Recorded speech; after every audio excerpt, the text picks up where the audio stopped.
أعوذ بالله من الشيطان الرجيم بسم الله الرحمن الرحيم السلام عليكم ورحمة الله وبركاته. الحمد لله رب العالمين والعاقبة للمتقين والصلاة والسلام على سيدنا محمد وعلى آله وصحبه أجمعين. أما بعد قال الله تعالى في القرآن العظيم وفي الفرقان المجيد أعوذ بالله من الشيطان الرجيم بسم الله الرحمن الرحيم وابتغوا من فضل الله واذكروا الله كثيرا لعلكم تفلحون صدق الله العظيم. قال نبينا محمد صلى الله عليه وسلم استنزل الرزق بالصدقة صدق صادق الأمين صلى الله عليه وسلم. அல்லாஹ்வின் நிகரில்லாத அன்பும் அருளும் அருமைநாயகம் ரசூலுல்லாஹி ஸல்லல்லாஹு அலைஹி வஸல்லம் அவர்கள் மீதும் அவர்களின் பாக்கியம் நிறைந்த குடும்பத்தார்கள் மீதும் அவர்களின் சத்திய தோழர்கள் மீதும் நல்லோர்கள் நாதாக்கள் வலிமார்கள் குறிப்பாக ஜும்ஆவினுடைய கடமையை நிறைவேற்றுவதற்காக இறையிலும் வருகை தந்திருக்கக்கூடிய நம்மவர்கள் மீதும் உலகில் வாழ்கின்ற முஃமினான முஸ்லிமான அனைவர்கள் மீதும் இறையருள் என்றென்றும் உண்டாவதாக ஆமீன். அல்லாஹும் அல்லாஹுடைய ரசூலும் ஏவியதை எடுத்து நடக்கவும் அவர்கள் எச்சரித்ததை தகர்ந்து வாழக்கூடிய உன்னதமான பாக்கியத்தை ரஹ்மான் அனைவர்களுக்கும் வழங்குவானாக. நாம் வாழ்கின்ற இந்த இந்திய மண்ணிலும் உலக அளவிலும் முஸ்லிம்கள் கண்ணியத்தோடு சகோதரத்துவத்தோடு அமைதியான வாழ்வை வாழ்வதற்குரிய நிலையை அல்லாஹ் விஸ்தீரணப்படுத்தி தருவானாக ஆமீன். நாம் குழுமிருக்கக்கூடிய இந்த இறை இல்லத்தின் வளர்ச்சிக்காக உடலாலும் பொருளாலும் ஆலோசனைகளாலும் உதவக்கூடிய அத்துணை நபர்களையும் அல்லாஹ் அவனது நிகரில்லாத பேரருளால் அங்கீகரித்துக் கொள்வானாக ஆமீன். சங்கைக்குரிய அல்லாஹ் நல்லடியார்களே, அல்லாஹ் ரப்புல் ஆலமீன் அருள்மறை திருக்குர்ஆன் ஷரீஃபில் இப்ராஹிம் அலைஹிஸ்ஸலாம் அவர்கள் தன் சமூகத்திற்கு அவர்கள் செய்த அறிவுரையை குறித்து அல்லாஹ் பதிவு செய்கிறார். இப்ராஹிம் இذ قال لقومه இப்ராஹிம் அலைஹிஸ்ஸலாம் அவர்கள் தன்னுடைய சமூகத்திற்கு சொன்னதை நீங்கள் நினைவு கூறுங்கள் என்று அல்லாஹ் நமக்கு சொல்கிறார். குர்ஆனில் சொல்லப்படுகின்ற இந்த செய்தி நீங்கள் சிந்தித்து பார்க்க வேண்டும், அதை நீங்கள் செயல்படுத்த வேண்டும், அதில் நீங்கள் எப்பொழுதுமே ஸ்திரமாக இருக்க வேண்டும் என்பதை அல்லாஹ் சொல்ல விதமாக சொல்கிறான். இப்ராஹிம் அலைஹிஸ்ஸலாம் அவர்கள் தன் சமூகத்திற்கு சொன்னார்கள், உஅ்புதுல்லாஹ, அல்லாஹ்வை நீங்கள் வணங்குங்கள், வத்தகு, அவனை நீங்கள் அஞ்சுங்கள், தாலிக்கும் கைருல் லக்கும் இன் குன்தும் தஅலமூன், நீங்கள் அறிந்தவர்களாக ஆகியிருந்தால் இதுதான் உங்களுக்கு சிறந்தது என்று தன் சமூகத்திற்கு இப்ராஹிம் அலைஹிஸ்ஸலாம் அவர்கள் அறிவுரையை பகிர்ந்தார்கள். அடுத்த வசனத்திலும் அவர்கள் சொன்ன அறிவுரையை அல்லாஹ் குர்ஆனில் பதிவு செய்திருக்கிறார். இப்ராஹிம் அலைஹிஸ்ஸலாம் அவர்கள் சொல்வார்கள், அல்லாஹ் அல்லாத ஒன்றை, சிலைகளை நீங்கள் வணங்குகிறீர்கள், அவைகளுக்கென ஒரு பொய்யை கற்பனையை நீங்கள் செய்து கொள்கிறீர்கள், அல்லாஹ்வை நீங்கள் வணங்குங்கள். இன்னல்லதீன தஅபுதுன மின் தூனில்லாஹ், நிச்சயமாக அல்லாஹ்வை அன்றி நீங்கள் வணங்குகிறீர்கள், லா யம்லிகூன லக்கும் ரிஸ்கன், அவைகள் உங்களுக்கு ஒருபோதும் வாழ்வாதாரத்தை, ரிஸ்கை தராது. இப்ராஹிம் அலைஹிஸ்ஸலாம் அவர்கள் இந்த வார்த்தையை சொல்லிய பின்னால் அடுத்து சொல்கிறார்கள், ஃபபுத்தகு இந்தல்லாஹி ரிஸ்க, அல்லாஹ்விடத்தில் நீங்கள் வாழ்வாதாரத்தை நீங்கள் கேளுங்கள், அவனிடத்திலேயே தேடுங்கள். வஅ்புதுஹு, அவனை நீங்கள் வணங்குங்கள். வஷ்குரு லஹு, அவனுக்கு நீங்கள் நன்றி செலுத்துங்கள். இலைஹி துர்ஜஊன், அவனின் பக்கமே மீளுதல் என்பது நமக்கு இருக்கிறது என்ற அறிவுரை இப்ராஹிம் அலைஹிஸ்ஸலாம் அவர்கள் சொன்னதை அல்லாஹ் அல் குர்ஆனில் பதிவு செய்திருக்கிறார். நாம் விளங்க வேண்டிய, நாம் கடைபிடிக்க வேண்டிய சில செய்திகள் இருக்கிறது. முதலாவது அவர்கள் சொல்லக்கூடிய வார்த்தை, அல்லாஹ்வை நீங்கள் வணங்குங்கள், அவரையே நீங்கள் அஞ்சுங்கள். நம்மிடத்தில் இருக்க வேண்டிய மிகவும் முக்கியமான நிலைகளில் ஒன்று இறைவனுடைய கடமைகளை சரியாக நிறைவேற்றுவது. எல்லா விஷயங்களிலும் அல்லாஹ்வை அஞ்சுவது, அவனை குறித்து உண்டான அச்ச உணர்வு என்பது எல்லா சூழலிலும் நமக்கு இருக்க வேண்டும். அடுத்த வசனத்தில் இப்ராஹிம் அலைஹிஸ்ஸலாம் அவர்கள் பேசக்கூடிய ஒரு செய்தி, அல்லாஹ் அல்லாததை நீங்கள் வணங்குகிறீர்கள், லா யம்லிகூன லக்கும் ரிஸ்கா, உங்களுக்கான வாழ்வாதாரத்தை அவைகள் தராது. இறைவன் தான் வாழ்வாதாரத்தை தருகிறான்.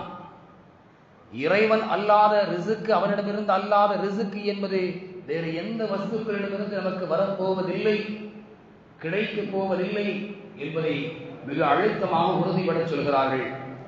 சொல்லியது மட்டுமல்ல, ஃபபுத்தஹு இந்தல்லாஹி ரிஸ்க், அல்லாஹ்விடத்திலே நீங்கள் வாழ்வாதாரத்தை தேடுங்கள். ஒவ்வொரு மனிதனுடைய வாழ்க்கையிலும் ரிஸ்க் என்பது மிக முக்கியமானது. ரிஸ்க் என்று சொன்னால் நாம் எண்ணிக்கிறோம் செல்வம் என்பதாக மட்டும் நாம் அதனுடைய வார்த்தையினுடைய பொருளை சுருக்கிக் கொள்கிறோம். ரிஸ்க் என்று சொன்னால் ஒரு மனிதனுடைய வாழ்வாதாரத்திற்கு எவைகளெல்லாம் மிக அவசியமானதாக இருக்குமோ, எவைகளெல்லாம் ஒரு மனிதனுடைய வாழ்வாதாரத்திற்கு பயனளிக்கக்கூடியதாக இருக்குமோ, அவனை பாதுகாக்கக்கூடியதாக இருக்குமோ, அவைகள் எல்லாம் ரிஸ்க் என்கின்ற பொருளில் உள்ளன. இந்த ரிஸ்க் என்பது மனைவியை எடுத்துக்கொள்ளும், நல்ல வியாபாரத்தை ரிஸ்க் என்று சொல்லப்படும், அதுபோல நல்ல வாகனம் ரிஸ்க் என்று சொல்லப்படும், நம்முடைய ஜீவியம் ஆயுள் ஹயாத் அது ரிஸ்க் என்று சொல்லப்படும், நாம் வசிக்கக்கூடிய வீடு அதை ரிஸ்க் என்று சொல்லப்படும். இப்படி எல்லா நிலைகளிலும் நம்முடைய வாழ்வாதாரத்திற்கு மிக முக்கியமானதாக எது இருக்கிறதோ அவைகளுக்கெல்லாம் ரிஸ்க் என்று சொல்லப்படும். இந்த ரிஸ்கை அல்லாஹ்விடத்திலே நீங்கள் தேடுங்கள் என்கிறார்கள் இப்ராஹிம் அலைஹிஸ்ஸலாம் அவர்கள். சூரத்துல் ஃபாத்திஹாவுடைய அத்தியாயத்தில் நாம் ஓதக்கூடிய வழமை இருக்கிறது. ஈயாக்க நஅபுது, உன்னை நாங்கள் வணங்குகிறோம், வ ஈயாக்க நஸ்தஈன், உன்னிடத்திலே நாங்கள் உதவி தேடுகிறோம். எங்களுடைய வாழ்வாதாரத்திற்கு தேவையான எல்லா நிலைகளையும் உன்னிடத்தில் தான் நாங்கள் கேட்போம் என்பதை உறுதிப்படுத்தக்கூடிய இந்த நிலையில் இந்த வசனத்திற்கு ஒப்பாக இப்ராஹிம் அலைஹிஸ்ஸலாம் அவர்களுடைய இந்த வார்த்தைகள் அமையப்பட்டிருக்கிறது என்பதாக இமாம் இப்னு கஸீர் ரஹ்மத்துல்லாஹி அலைஹி அவர்கள் குறிப்பிடுகிறார்கள்.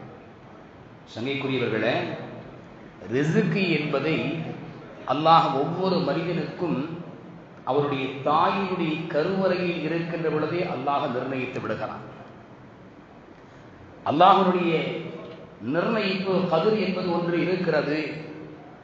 அந்த கதிரை அவன் நிர்ணயித்ததை அவனிடமிருந்து நாம் கேட்டு பெற வேண்டிய கடமை நமக்கு உண்டு. இவைகளையெல்லாம் தர வேண்டும் என்று அல்லாஹ் நாடி இருக்கிறானோ அதையெல்லாம் நாம் தாயினுடைய கருவறையில் இருக்கின்ற பொழுதே அல்லாஹ் எழுதி விடுகிறான். அனஸ் பின் மாலிக் ரலியல்லாஹு அன்ஹு அவங்க அறிவிக்கக்கூடிய ஒரு ஹதீஸ், நபிகள் நாயகம் ஸல்லல்லாஹு அலைஹி வஸல்லம் அவர்கள் சொன்னார்கள், இன்னல்லாஹ அஸ்ஸ வஜல்ல வ குல்ல பிர்ரஹிமி மலக்கன், அல்லாஹ் ரப்பல் ஆலமீன் ஒவ்வொரு கருவறையிலும் ஒரு மலக்கை அல்லாஹ் நியமிக்கிறான். நாம் எண்ணுகிறோம் ஆண் பெண் இணை சேர்ந்து விட்டார்கள் என்று சொன்னால் கரு உண்டாகிவிடும் என்று நாம் எண்ணுகிறோம். அது தவறான விஷயம். அல்லாஹ் எந்த அணுகுக்கு கருவில் தங்குவதற்கான அனுமதியை அவன் கொடுக்கிறானோ அந்த அணுவால் மட்டுமே கருவறைக்குள்ளால் செல்ல முடியும். இனி பாருங்கள், மருத்துவத்துறையில் நாம் பார்க்கிறோம், இந்திரியத்தில் ஆணினுடைய இந்திரியத்தில் உண்டான அணுக்கள், ஒரு துளியில் பல நூற்றுக்கணக்கான அணுக்கள் இருக்கிறது. அதில் ஒன்றே ஒன்று பெண்ணினுடைய கருவறைக்குள் செல்ல வேண்டும். இது இறைவனுடைய நியதி. மொத்தமாக சென்றால் என்ன ஆகும்? அது எவ்வளவு பெரிய விபரீதத்தை ஏற்படுத்தும், எவ்வளவு பெரிய பிரச்சனைகளை அந்த தாய் சந்திக்க நேரிடும். ஆனால் அல்லாஹ் அத்துணை அணுக்களில் ஒன்றை அல்லாஹ் தேர்வு செய்து பெண்ணினுடைய கருவறைக்குள் செல்வதற்கு அல்லாஹ் அனுமதி கொடுக்கிறான். இது அவனுடைய ஏற்பாடு. அவன் நாடிய பொழுது, அவன் நாடக்கூடிய காலத்தில், அவன் தர வேண்டும் என்று விரும்பக்கூடிய அந்த நேரத்தில் நமக்கான அந்த வாக்கியத்தை தருவான் என்பதை நாம் புரிய வேண்டும். ஆக நாம் எண்ணுவது என்பது தவறான ஒரு விஷயம். இணை சேர்ந்தால் கிடைத்துவிடும் என்று சொல்லக்கூடிய இந்த எண்ணம் அது தவறானது. அல்லாஹ் நாடினால் மட்டுமே அது கிடைக்கும். அல்லாஹ் குழந்தை பாக்கியம் இல்லாதவர்களுக்கு அந்த பாக்கியத்தை தருவானாக. ஆமீன். சபைக்குரியவர்களே, மலக்கை அல்லாஹ் நியமிக்கிறான். ஒரு ஆணினுடைய இந்திரியம் கருவறைக்குள் செல்கின்ற பொழுது ஒரு மலக்கை அல்லாஹ் நியமித்து அந்த மலக்கு பார்த்து கொண்டிருக்கிறார்கள். ஸல்லல்லாஹு அலைஹி வஸல்லம் இன்னொரு ஹதீஸில் சொல்லுவாங்க, 40 நாளுக்கு ஒரு முறை அதனுடைய வளர்ச்சி என்பது மாற்றம் அடைந்து கொண்டே இருக்கும். இந்த ஹதீஸ் பெருமானார் ஸல்லல்லாஹு அலைஹி வஸல்லம் சொல்றாங்க, மலக்கு அவர்கள் அல்லாஹ்விடத்தில் யா ரப்பு நுத்ஃபத்தன், இறைவா இந்திரியமாக இருக்கிறது, அல்லாஹ் அப்படி இருக்கட்டும் என்பார். அடுத்து அந்த மலக்கு யா ரப்பி அலகத்துன், கருவறைகளை ஒட்டி தொங்கக்கூடிய நிலையில் அந்த இந்திரியம் இப்பொழுது மாற்றம் அடைந்திருக்கிறது, ரப்பே அல்லாஹ் அப்படி இருக்கட்டும் என்று சொல்லுவான். யா ரப்பி முதுகா, இறைவா சதை கட்டியாக மாற்றம் பெற்றிருக்கிறது, மலக்குவர்கள் அல்லாஹ்விடத்தில் சொல்லுவாங்க. கருவறையில் ஒரு ஆணினுடைய விந்தணு ஒரு அணுவினுடைய மாற்றம் என்பது அது இந்திரியமாக இருந்து அணுவாக இருந்து அடுத்து 40 தினங்களில் கருவை சுற்றிலும் தொங்கக்கூடிய நீராக அது ஒரு மாற்றம் பெற்று அடுத்து அது சதை துண்டுகளாக மாறுகின்ற பொழுது மலக்கு அப்பொழுதும் அல்லாஹ்விடத்தில் சொல்லக்கூடிய விஷயம். பெருமானார் ஸல்லல்லாஹு அலைஹி வஸல்லம் சொல்றாங்க, ஃபைதா அராத ஐயகவிய ஹல்கஹு, அல்லாஹ் அதை படைக்க நாடினால், அல்லாஹ் அதை படைக்க விரும்பினால், கால அல்லாஹ் சொல்லுவான், அஸ்ஸக்கருன் அம் உன்ஸா, அது ஆணாகவோ பெண்ணாக, ஷகீயுன் அம் சஈதுன், சீதேவியாக அல்லது மூதேவியாக, அல்லாஹ் நம்மை எல்லாம் சீதேவிகளாக ஆக்குவானாக. கருவறையிலே எழுதப்படுகின்ற செய்தி இது. கண்மணி நாயகம் ஸல்லல்லாஹு அலைஹி வஸல்லம் அவர்கள் பேசுகிறார்கள், அது ஆணா பெண்ணா, சீதேவித்தனமுடையதா அல்லது மூதேவித்தனமுடையதா, ஃபமர் ரிஸ்க், அதனுடைய வாழ்வாதாரம், ரிஸ்க் எவ்வளவு, வல் அஜல், அதனுடைய வாழ்வாதாரத்தில் தவணை என்பது எவ்வளவு, இவைகளை எல்லாம் அல்லாஹ் சொல்கிறான். ஃபயக்தபு ஃபீ பத்னி உம்மிஹி ஃபயுக்தபு, அவைகள் எல்லாம் எழுதப்படுகிறது அவருடைய தாயினுடைய கருவறையில் வயிற்றிலே எழுதப்படுகிறது என்பதாக பெருமானார் ரசூலுல்லாஹி ஸல்லல்லாஹு அலைஹி வஸல்லம். அப்ப நம்முடைய ரிஸ்க் என்பது நம்முடைய தாயினுடைய கருவறையில் நாம் இருக்கின்ற பொழுதே அல்லாஹ் நமக்கு எழுதுகிறான். ரிஸ்கை அல்லாஹ் நிர்ணயிக்கிறான். ஃபமர் ரிஸ்க், எவ்வளவு ரிஸ்க் என்பதை எழுதுகிறான் என்பதாக நபிகள் நாயகம் ஸல்லல்லாஹு அலைஹி வஸல்லம் இந்த ஹதீஸ்ல குறிப்பிடுறார். அப்ப அந்த ரிஸ்கை அல்லாஹ்விடத்தில் நாம் ஒவ்வொரு கட்டங்களிலும் நாம் கேட்டுக்கொண்டே இருக்கணும். நல்ல நிலைகளில் ரிஸ்கை கேட்கணும். குர்ஆனினுடைய இன்னொரு வசனம் சொல்கிறது, சூரத்துல் ஜும்ஆ என்கின்ற அத்தியாயத்தில், ஃபைதா குதியத்தி ஸலாத்து ஃபந்தஷிரு ஃபில் அர்தி, ஜும்ஆவுடைய தொழுகையை நீங்கள் முடித்து விட்டால் பூமியில் நீங்கள் பறந்து செல்லுங்கள், விரிந்து செல்லுங்கள். வபுத்தகு மின் ஃபضலில்லாஹ், அல்லாஹ்வுடைய ஃபضல் என்கின்ற அந்த ரிஸ்கை நீங்கள் தேடுங்கள். யா அல்லாஹ் நீ ரிஸ்கை கொடு அப்படின்னு சொல்லிட்டு உட்காராத அப்படின்னு சொல்லுது குர்ஆன். முயற்சி செய்ய வேண்டும். ரிஸ்கை பெறுவதற்கான வழிகளை நாம் தேட வேண்டும். தேடுவது நம்முடைய கடமை, தருவது அவனுடைய உரிமை. கடமை நமக்கு, உரிமை அவனுக்கு. நாடினால் அதிகமாக தருவான், நாடினால் அன்றைக்கு தேவையான அளவிற்கு தருவான், நாடினால் குறைவாக தருவான், நாடினால் எதுவுமே தராமலும் இருப்பான். அது அவனுடைய உரிமையில் உள்ளது. மரியம் அலைஹிஸ்ஸலாம் அவங்க ஆண் துணை இல்லாமல் கருவுற்றார்கள், அல்லாஹ்வுடைய ஏற்பாடு. குழந்தை பிறக்கக்கூடிய நேரத்தில் அந்த பேரித்த மரத்தை பிடித்து நீங்கள் உலுக்குங்கள் அல்லாஹ் சொன்னான். கருவில் ஆண் துணை இல்லாமல் குழந்தையை உருவாக்க தெரிந்த ரப்பு, அந்த ஆற்றல் உள்ளவன், இந்த மரத்தில் இருந்து கனிகளை உதிர செய்ய முடியாதா? உதிர வைக்க முடியாதா அல்லாஹ்வால? எல்லாம் முடியும். இந்த இடத்தில் உங்களுக்கான சில வேலைகள் என்பது இருக்கிறது, உங்களுடைய முயற்சிகள் என்பது இருக்கிறது. அதனால் நீங்க சும்மா இருக்காதீங்க, மரத்தை பிடிச்சி உலுக்குங்கன்னு அல்லாஹ் சொன்னார். மரியம் அலைஹிஸ்ஸலாம் அவர்கள் உலுக்கினார்கள், கனிகள் விழுந்தது, எடுத்து புசித்தார்கள், பிரசவித்தார்கள் என்பதெல்லாம் குர்ஆனில் அல்லாஹ் பேசக்கூடிய வார்த்தைகள்.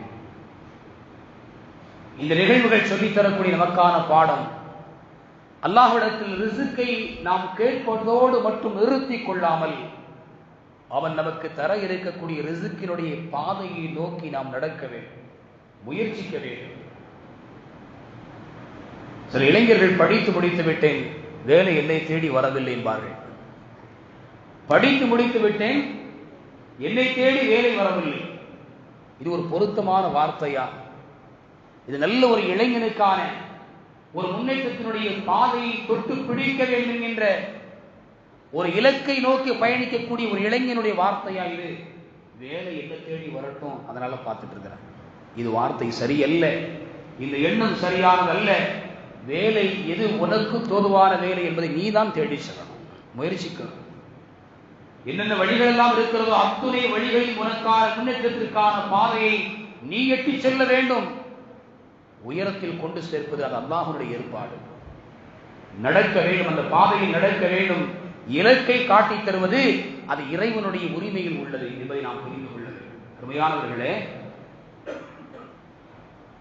அல்லாஹ் ரப்பல் ஆலமீன் குர்ஆனில் சொல்கிறான், வபுத்தகு மின் ஃபضலில்லாஹ், அல்லாஹ்வுடைய ஃபضலை ரிஸ்கை நீங்கள் தேடுங்கள். வதுக்குருல்லாஹ கஸீரா, அல்லாஹ்வை நீங்கள் நினைவு கூறுங்கள். லஅல்லக்கும் துஃப்லிஹூன், நீங்கள் வெற்றி பெறுவீர்கள், வெற்றி பெறக்கூடும் என்று அல்லாஹ் சொல்கிறார். இந்த வசனம் சொல்லக்கூடிய செய்தி, தொழுகையை நிலைநாட்டுங்கள். ஏன்னா தொழுகை ஃபைதா குதியத்து ஸலா, தொழுகை முடிந்து விடுமையானால் அப்படின்னா தொழுகையை நீங்கள் நிறைவேற்றியவர்களாக இருக்கணும். அப்போ தொழுகைனா கடமைகள் நீங்கள் சரியா செய்யுங்க. என்னென்ன இறை கடமைகள் இருக்கிறதோ அத்தனையும் நீங்கள் சரியாக பேணிக் கொள்ளுங்கள், நிறைவேற்றுங்கள். அதை நிறைவேற்றிய பின்னால் உங்களுக்கான வாழ்வாதாரத்தை, ரிஸ்கை இந்த பூமியில் நீங்கள் தேடுங்கள், முயற்சியுங்கள். அப்படி முயற்சி செய்து கொண்டிருங்கள், அல்லாஹ் தருவான். நீங்கள் அந்த முயற்சியில் இருக்கின்ற பொழுதும் அது கிடைக்க பெற்றாலும் அல்லது கிடைக்காவிட்டாலும் என் நிலையில் இருந்தாலும் வதுக்குருல்லாஹ கஸீரா, அல்லாஹ்வை நீங்கள் அதிகம் நினைவு கூறிக்கொண்டே இருங்கள். இப்படி நீங்கள் செய்வீர்களேயானால், கடமைகளை சரியாக நிறைவேற்றி இறைவனுடைய ரிஸ்கை ஃபதுலை நீங்கள் இந்த உலகத்தில் தேடிக்கொண்டு அவரை எல்லா கட்டங்களிலும் நீங்கள் நினைவு கூர்ந்து நல்ல நிலையில் நீங்கள் நடப்பீர்களேயானால் லஅல்லக்கும் துஃப்லிஹூன், நீங்கள் வெற்றி பெறக்கூடும் என்று அல்லாஹ்வை வாக்குறுதி தருகிறார்.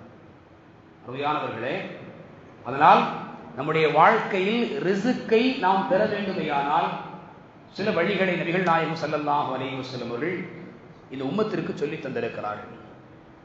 எல்லா விஷயத்தையும் அவனிடத்தில் நாம் கேட்க வேண்டும். செருப்பினுடைய வாறு அறுபடுமையானாலும் அல்லாஹ்விடத்திலே கேளுங்கள் என்பதாக இந்த முஹம்மது ஸல்லல்லாஹு அலைஹி வஸல்லம் சொல்லியிருக்கிறார்கள். நம்முடைய வாழ்க்கையினுடைய வாழ்வாதாரத்திற்கு மிக முக்கியமான எல்லா அம்சங்களையும் இறைவனிடத்திலே நாம் கேட்க வேண்டும், அவனிடத்திலே கேட்கக்கூடியவர்களாக இருக்க வேண்டும்.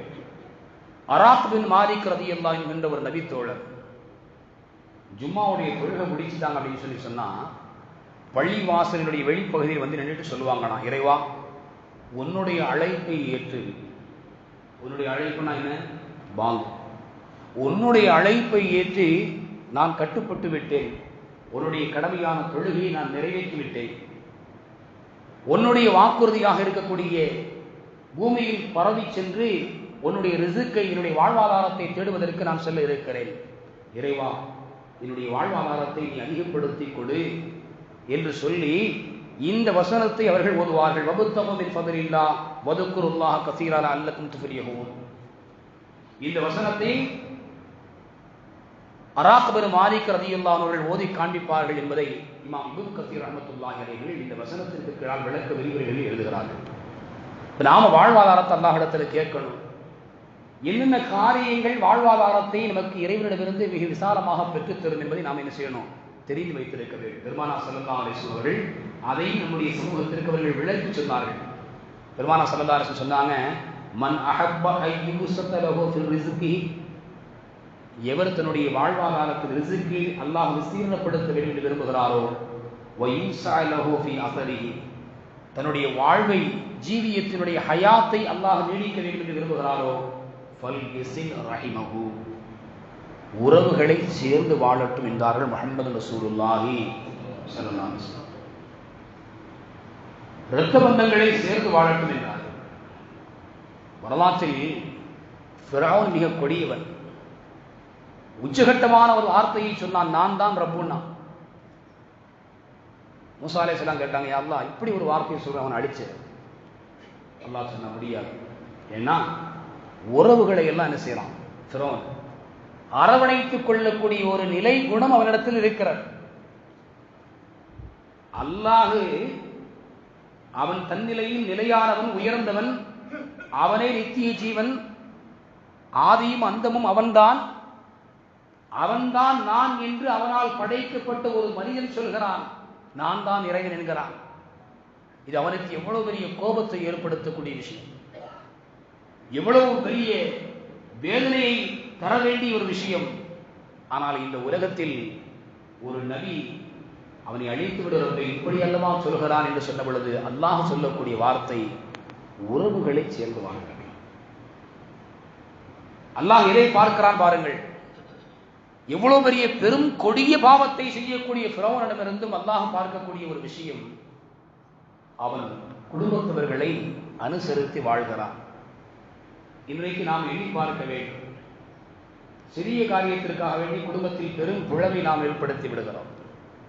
மற்ற காரியங்கள் எல்லாம் சரியாக இருக்கிறது, தொழுகை, நோன்பு, ஜக்காத்து, ஹஜ்ஜி, தான தர்மங்கள் கொடுப்பது, குர்ஆன் ஓதுறது, இது எல்லாம் நிறைவா இருக்குது. ஆனால் உறவுகளோடு ஒட்டுவதில்லை. உண்மையானவர்களை நாம் நினைவில் கொள்ள வேண்டிய ஒரு ஹதீஸ், லா யதுகுலுல் ஜன்னத காத்திய.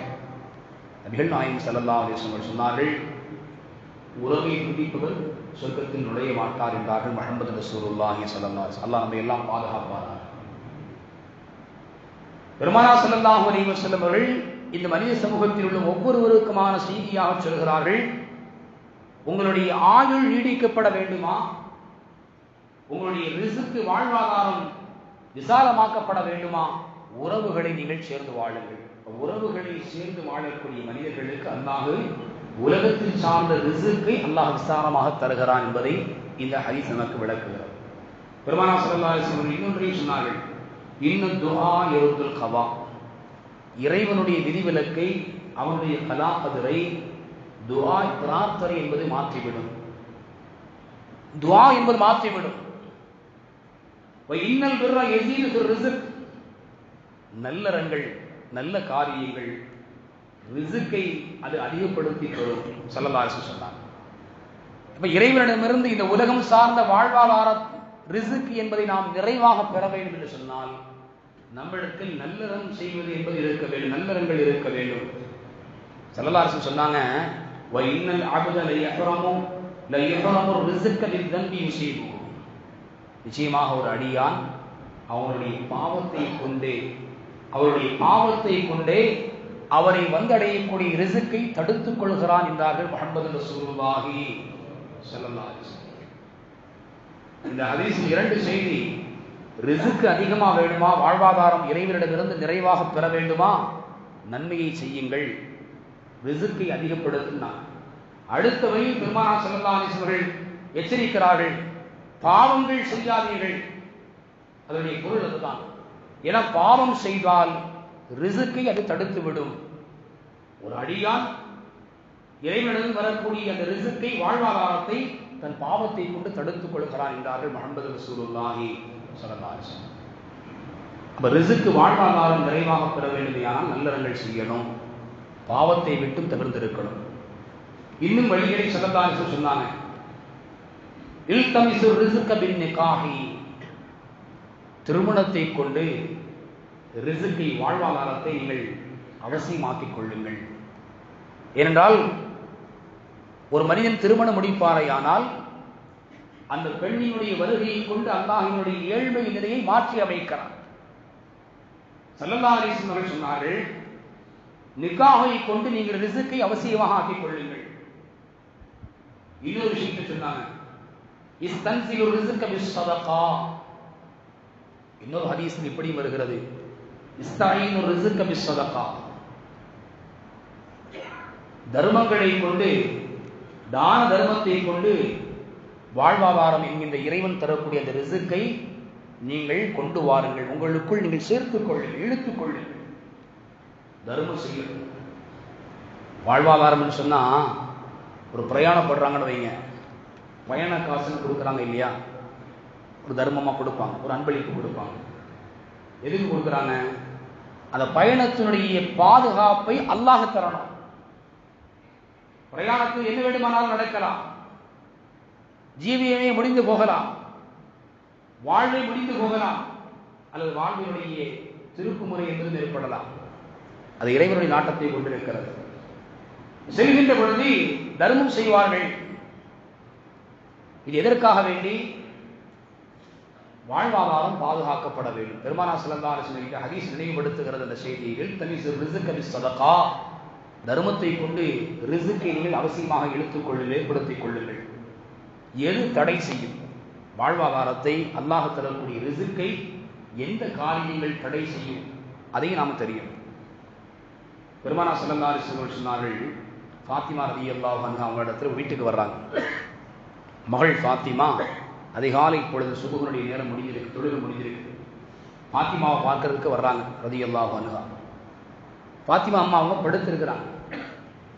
பெருமானார் ஸல்லல்லாஹு அலைஹி வஸல்லம் தன் மகளை பார்த்து சொன்ன வார்த்தை, அருமை மகளே, அல்லாஹ் ரிஸ்கை பங்கிடக்கூடிய இந்த நேரத்தில் நீங்கள் படுக்க வேண்டாம், எழுங்கள் என்றார். அல்லாஹ் ரிஸ்கை பங்கீடு செய்யக்கூடிய இந்நேரத்தில் நீங்கள் படுக்க வேண்டாம், எழுந்து அமர்ந்து உட்காருங்கள். இதிலிருந்து நமக்கு என்ன தெரியுது? அல்லாஹ் அதிகாலை நேரத்தில் ரிஸ்கை செய்கிறான், பங்கீடு செய்கிறான், அல்லாஹ் ரிஸ்கை தருகிறான். இன்னொரு செய்தி இருக்கிறது, ரிஸ்கை காலை நேரத்தினுடைய தூக்கம் என்பது தடுத்து விடும். ஒரு மனிதன் பாவத்தால் எப்படி தனக்கு வரக்கூடிய ரிஸ்கை தடுத்துக் கொள்கிறானோ, அதுபோல இறைவனை தொழாமல் சுபுகை மறந்து நித்திரை கொள்வாரையானால், தூக்கத்தில் திளைத்து விடுவாரையானால், அவர் ரிஸ்கை, அன்றைய ரிஸ்கை அவர் தடுத்துக் கொண்டார். இதுவும் ஹதீஸில் இடம்பெறக்கூடிய செய்தி. இன்னொரு விஷயத்தை பெருமானார் ஸல்லல்லாஹு அலைஹி வஸல்லம் சொன்னார்கள் உம்மத்திற்கு, அல் கதிபு யுன்கிசு ரிஸ்க, பொய் சொல்வது ரிஸ்கை குறைத்து விடும். பொய் சொல்வது ரிஸ்கை குறைத்து விடும். சாதாரணமான நாவுகளில் வரக்கூடிய வார்த்தைகளில் பொய் கலந்து விடுமையானால் நம்முடைய வாழ்வாதாரத்தில் பரக்கத் என்பது இருக்காது, பரக்கத் என்பது இல்லாமல் போய்விடும். ஏன்னா அல்லாஹ் தரக்கூடிய ரிஸ்கில் நிச்சயம் பரக்கத் என்பது இருக்கும். அதனால்தான் வபுத்தகு மின் ஃபத்லில்லாஹ், அல்லாஹ்வுடைய ஃபத்லை ரிஸ்கை நீங்கள் தேடுங்கள் என்கின்ற இந்த வசனத்திற்கு கீழால் இமாம் இப்னு கஸீர் அவர்கள் ஒரு விஷயத்தை பதிவு செய்து சொல்வார்கள். முன்னோர்களில் சில அறிஞர்கள் சொல்வார்கள், எவர் ஜும்மாவுடைய நாளில் ஜும்மாவினுடைய தொழுகையை கடமையை முடித்துக் கொண்டு வியாபாரத்திற்கு செல்வாரோ அவர் இறைவனுடைய கட்டளைக்கு கட்டுப்பட்டு கொண்டார். அல்லாஹ் என்ன சொல்றான்? தொழுகையை முடித்து நீங்கள் உங்களுடைய ரிஸ்கை தேடி சொல்லுங்கள். இப்படி செல்லக்கூடியவர்களுக்கு அல்லாஹ் 70 வகையான பரக்கத்தை அல்லாஹ் ஏற்படுத்தி தருவான் என்பதாக சொல்கிறார். அருமையானவர்களே, அப்ப நாம் அல்லாஹ்விடத்தில் நம்முடைய வாழ்வாதாரத்தை குறித்து ஒவ்வொரு நேரத்தையும் நாம் கேட்க வேண்டும். இவைகளெல்லாம் அல்லாஹ்விடம் நமக்கு வாழ்வாதாரத்தை நிறைவாக பெற்றுத் தரும் என்பதை நாம் தெரிந்து வைத்திருக்க வேண்டும். இவைகளெல்லாம் பாவங்களெல்லாம் அதை விட்டு தூரமாக்குகிறது என்பதை நாம் புரிந்து கொள்ள வேண்டும். அல்லாஹ் ரப்பல் ஆலமீன் அவனால் தரப்படக்கூடிய ரிஸ்கிற்கு நன்றி செலுத்தக்கூடிய நன்மக்களாக வல்ல ரஹ்மான் நம் அனைவர்களையும் வாழ வைப்பானாக. நம்முடைய வாழ்வாதாரத்தில் அல்லாஹ் எல்லா வகையான நிலைகளையும் அல்லாஹ் பரக்கத்தை நிறைவாக்கி தருவானாக. வாஹிரு தஅவானா அல்ஹம்துலில்லாஹி ரப்பில் ஆலமீன். அஸ்ஸலாமு அலைக்கும் வரஹ்மத்துல்லாஹி வபரகாத்துஹு.